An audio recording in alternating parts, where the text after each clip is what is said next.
Hello to everyone, welcome to my channel beauty tips. औरत, मौलवी और तावीज़।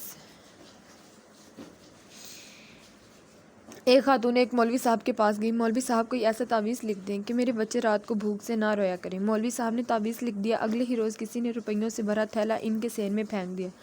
खातून के शोहर ने इसे दुकान किराए पर ले ली।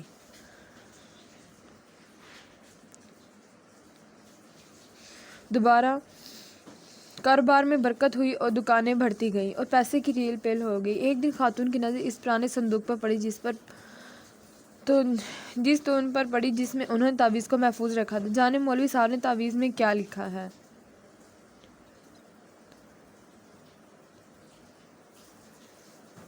तो जैसे इसने तावीज़ खोल डाला, जब पैसे की रेल पेल हो जाए तो सारा पैसा तिजारी में छुपाने के बजाय कुछ ऐसे लोग घरों में डाल देना जहां रात को बच्चों के रोने की आवाज़ आती हो।